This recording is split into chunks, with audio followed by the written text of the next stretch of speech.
This is Mark Jennings. I'm Senior Technical Leader for working in the area of vehicle energy management and propulsion systems, in particular electrified propulsion systems, within the research and advanced engineering area of Ford Motor Company.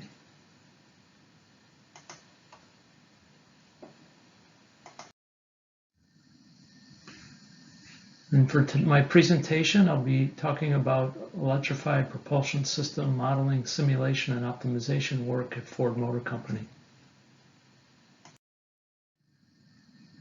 So there are a number of key global external drivers and technology trends that are pushing the automotive industry towards increasing levels of electrification.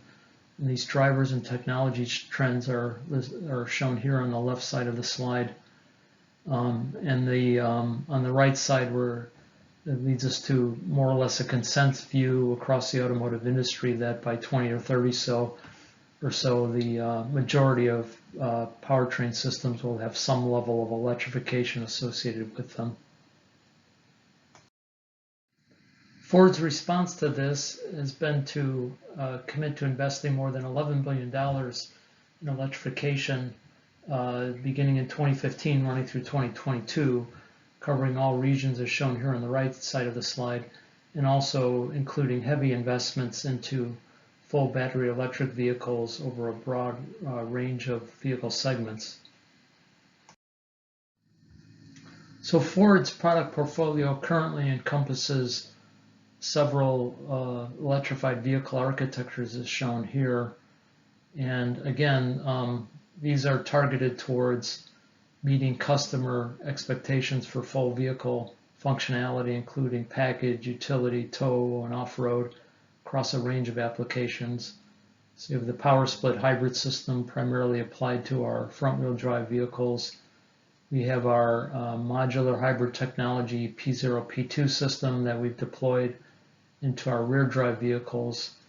And then we have our battery electric vehicle systems that we're further developing and putting into production. The expansion of electrification that I've talked about has been accompanied by an aggressive move towards reliance on system modeling and simulation based system design, development, optimization. And this slide here is intended to put this into context for how we look at it within Ford. And we've sort of aligned things here to a high-level view of the systems engineering V shown in the middle of this slide.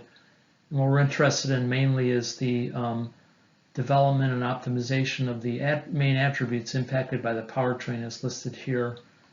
And there's a number of critical business needs that we're trying to address with broader use of modeling and simulation as shown as well, including reducing development costs, reducing development time for delivery of new technologies, which is really important for electrification.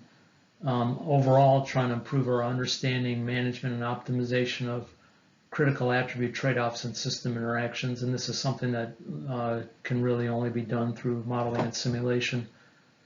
And so we have several application use case areas that we're focused on addressing, as highlighted here on the upper left side of the V and also on the upper right side of the V. So for the upper left side of the V, we are heavily leveraging modeling and simulation for system concept and definition, optimization, and related evaluations. We're also trying to do more upfront attribute trade-off assessments that include key dynamic system interactions and their impacts. We're trying to do at this stage use modeling and simulation quite heavily for looking at attribute impacts of new technologies and for overall planning and strategy support. And then on the right side of the V, you're getting into delivery of the actual systems. We're using modeling and simulation to support model-based calibration, development, and optimization, and also model-based attribute development in conjunction with the hardware system.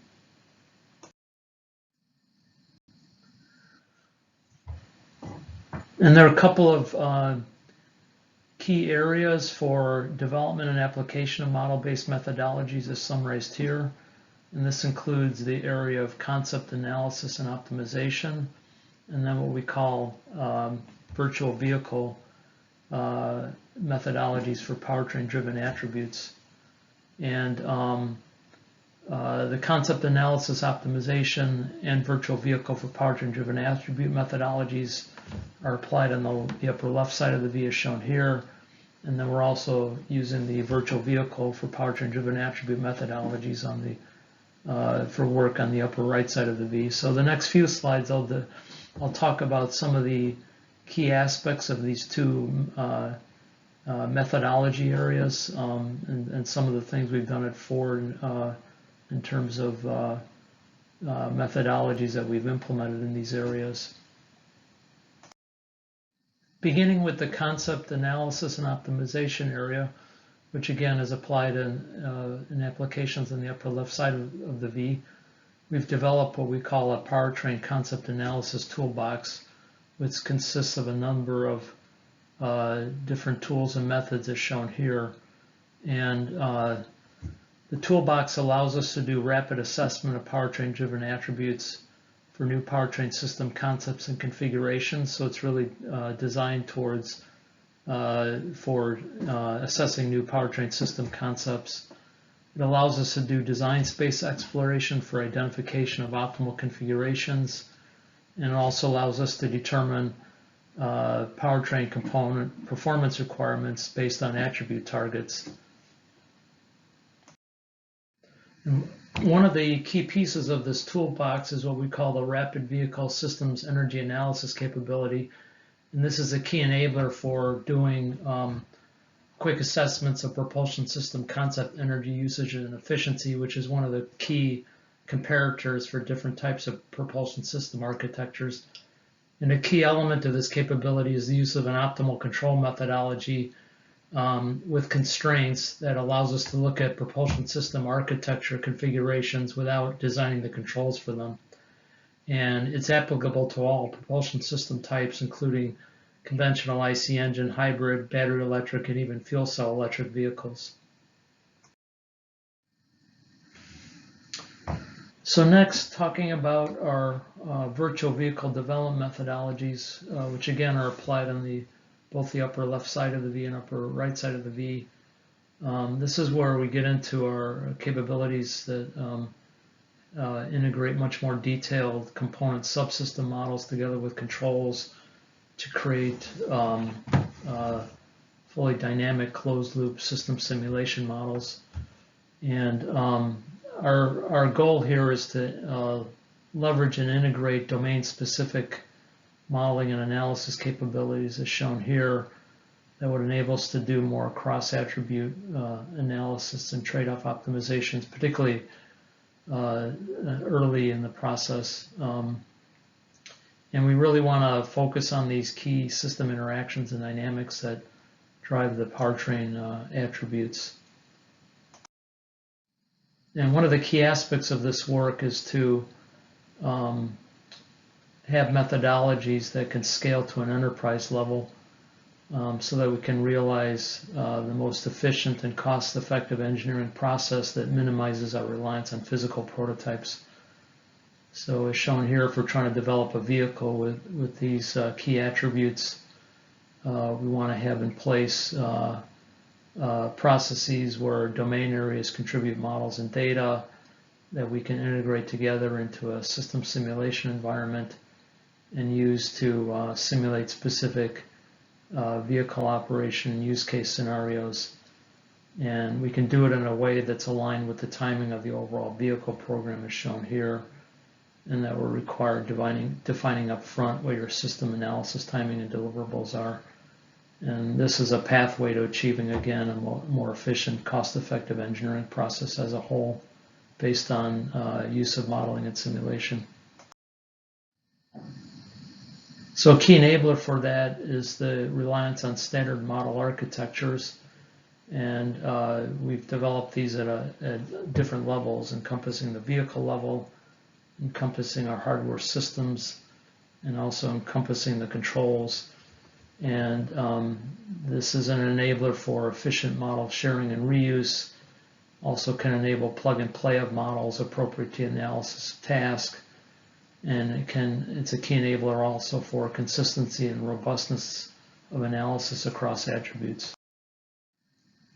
So we've been able at Ford to establish what we call this integrated vehicle simulation capability.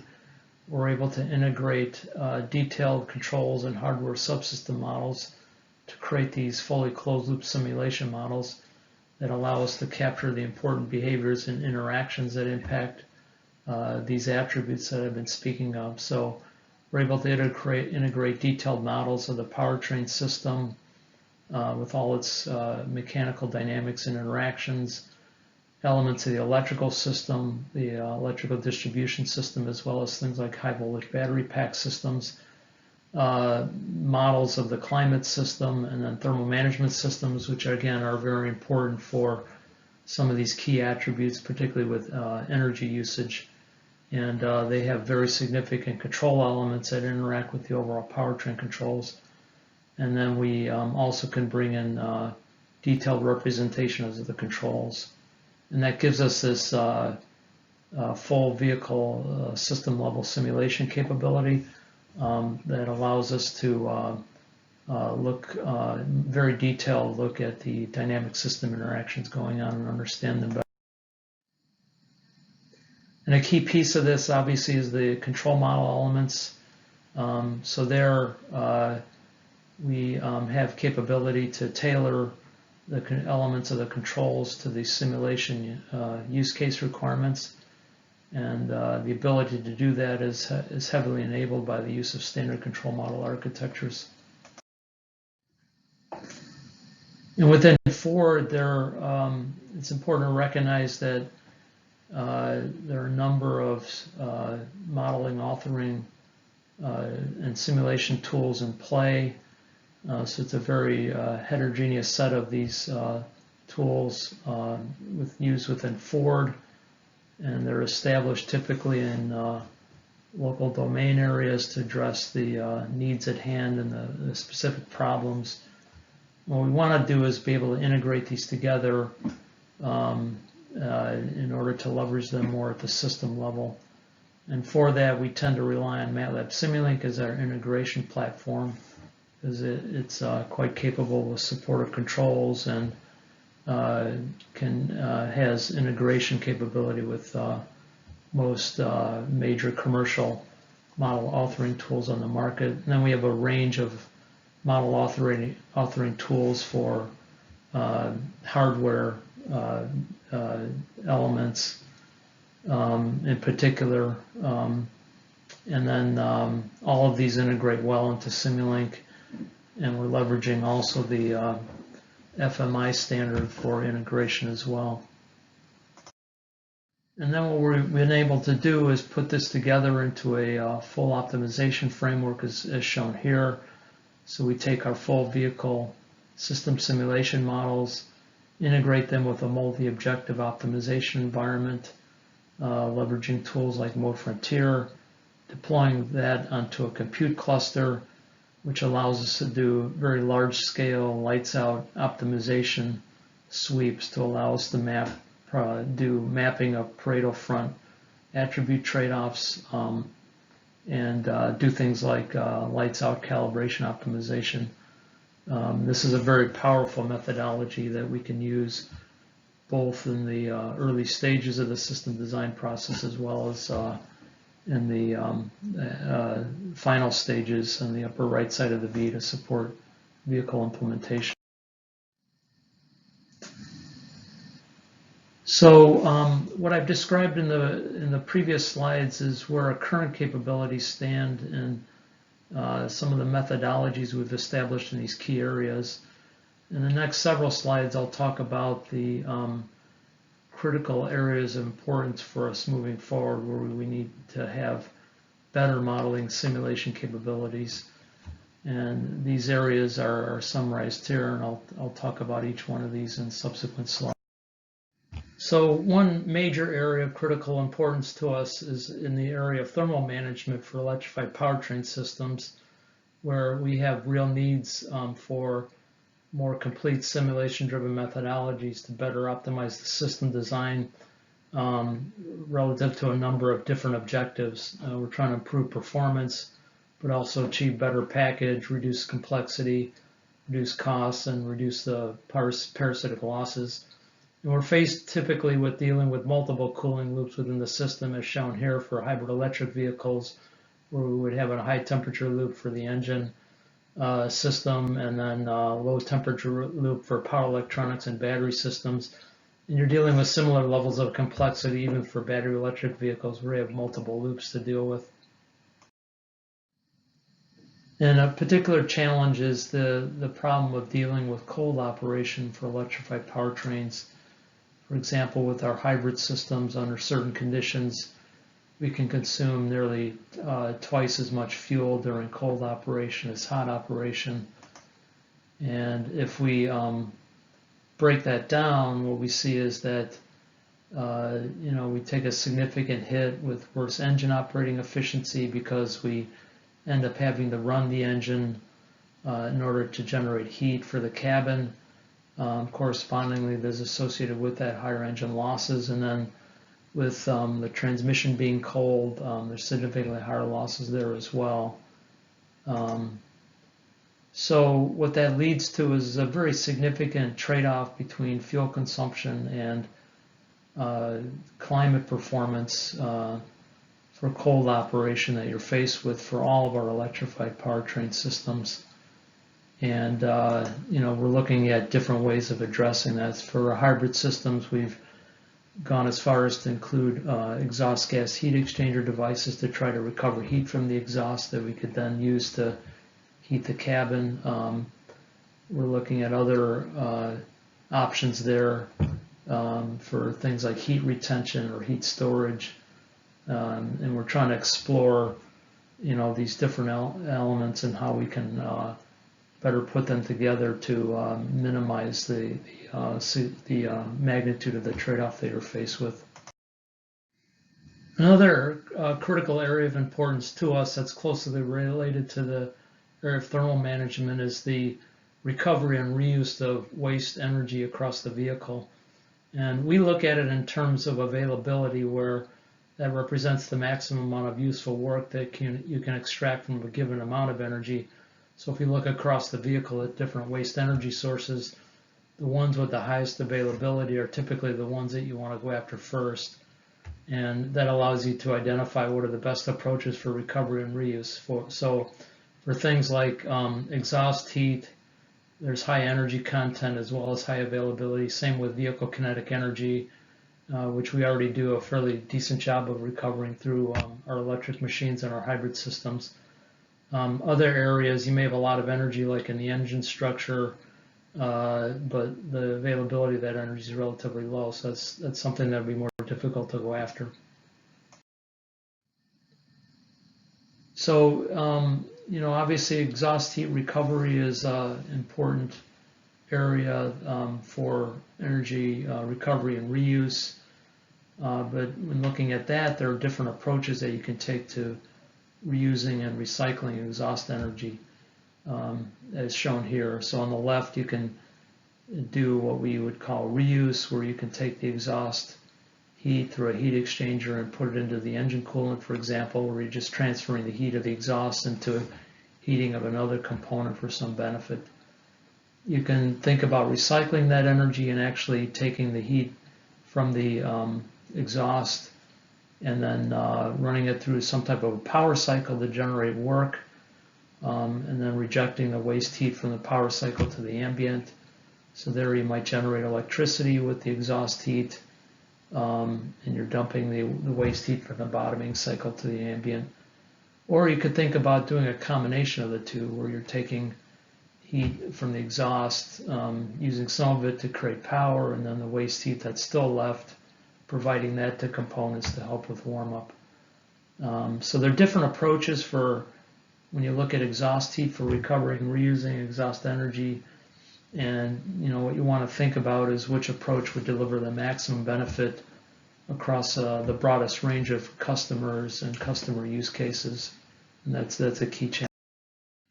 We have developed simulation-based methodologies for doing high-level fuel economy benefit mapping from various heat recovery reuse options as illustrated here, where we take what we call black box models, embed them in vehicle simulations, run through selected trip profiles, and then do sweeps on the parameters of the black box model to give us a mapping of fuel economy benefit. And that's a very powerful way to identify what are the most promising approaches for heat recovery and reuse and what are the best options. And more of this type of work can be done and is of special interest to us. So another important area for us where improved modeling and simulation capability is needed and can really help us is in the area of HEV engine operating efficiency trade-offs. If we look at our HEV systems, and really the objective of any hybrid electric, one of the main objectives of any hybrid electric vehicle system is to push the engine to operate near its peak efficiency region. So on the left we're showing here our P2 hybrid system that we have in production, and we can control the electric machine and the forward model clutch, or the forward clutch here, to again push engine to operate near its peak efficiency region. And then similarly for our main front drive system, the power split HEV system, we can do a similar thing through the eCVT functionality that we get with the power split transmission. So ideally you want to try to keep the engine operating near its peak efficiency. Vehicle drivability and NVH constraints can prevent you from achieving the ideal in-vehicle engine operating efficiency from the HEV system, and that's illustrated by a couple of examples here at the top. For our exhaust gas recirculation calibration of our engines, typically the amount of EGR that you can run can be limited by the need to avoid certain drivability issues triggered by combustion stability limits. And in the bottom, ideally for best efficiency, you'd like to design engines with fewer number of cylinders and larger cylinders. However, vehicle NVH constraints limit the minimum number of cylinders possible for a given displacement. So we want to have our better system modeling and simulation capabilities that would allow us to understand these constraints better and ensure Pareto optimal solutions in our designs. Another important trade-off area with engine efficiency is around emissions. And as I mentioned a couple slides ago, our hybrid systems, ideally we want to operate the engine near its peak efficiency area. However, in order for the aftertreatment system to work properly, requires a significant amount of heat from the exhaust to warm the catalyst up and keep it in its operating temperature region for highest effectiveness, as shown here. So the two objectives here of increasing engine efficiency and then increasing catalyst efficiency produce an inherent trade-off here, where we have to keep the engine on more than we want to in order to warm the catalyst, which can degrade the level of fuel efficiency you can achieve. So there's a natural trade-off here between fuel consumption and emissions that we have to deal with. And again, we need better simulation capabilities that would allow us to find the most cost-effective Pareto optimal solutions for this problem. Next, in the area of performance capability, what we're faced with now is that with our electrified vehicle designs is that they're expected to do much more than just basic commuting. And this drives key challenges into the propulsion system design and optimization problem. So for example, as shown on the left here, electrified vehicles are expected to have increasing levels of performance for sort of fun to drive applications, where people actually want to be taking these things out to track days and doing things like that with them. Then we have truck applications where we're expected to have full tow capability with our fully electric truck vehicles. And then we're getting into also looking at electrification for the commercial vehicle space. And then there are, again, increasing demands for performance and capability and doing other things than just purely driving, like providing exportable power capability. So we've been, there's a real need for having expanded simulation modeling capabilities to address these, looking at performance and capability more extensively, particularly early in the design process.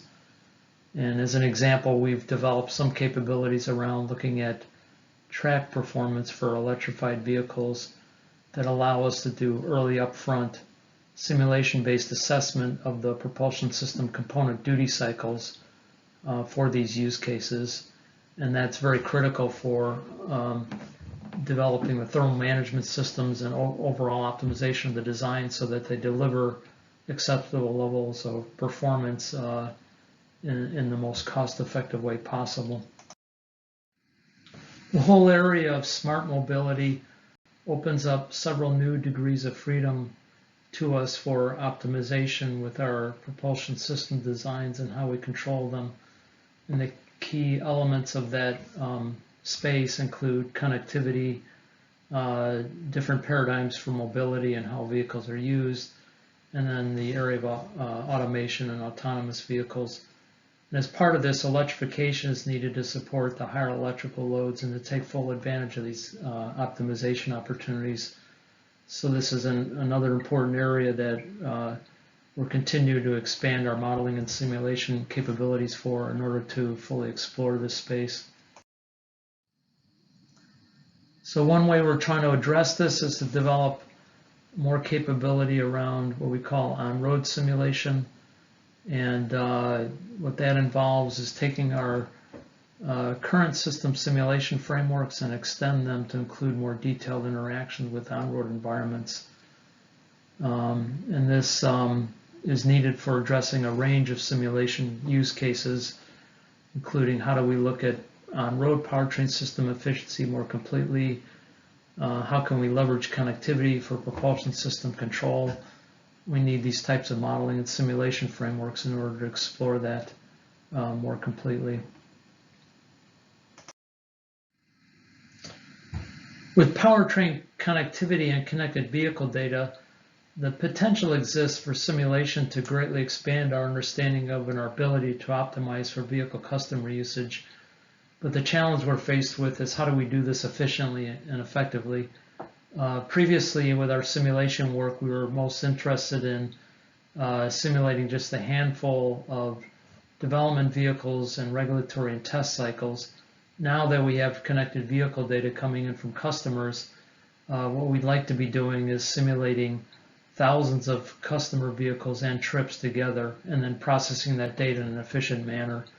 And that is a key challenge that we're faced with at this point that we want to resolve as soon as possible to take full advantage of the data that's there. So to conclude and summarize some of the key points I try to bring across.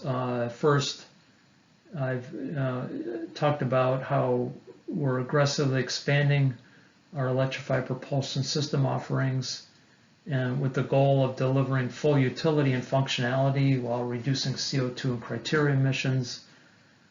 As part of this, we're aggressively moving towards the use of model-based system design, development, and optimization methodologies. It's imperative to do this in order to be most efficient and cost-effective. And then we have a number of critical areas that we're working on to improve our system modeling and simulation capabilities, including the areas of thermal management and heat recovery and reuse. With electrification, it significantly alters the energy flow and energy management paradigms of automotive powertrains. We have inherently coupled attribute trade-offs with HEV system energy efficiency that we need to explore more completely with our modeling and simulation capabilities. We need to be doing more early upfront system optimization for higher levels of performance and capability. including payload and towing for electrified powertrain systems in order to deliver this full utility and functionality across all segments. And powertrain connectivity gives us new degrees of freedom to play with. Also, new requirements come into play in terms of alternative mobility frameworks. And we need to be exploring that more completely as well. And as part of that, we need to be looking more broadly at real-world customer usage, leveraging connected vehicle data.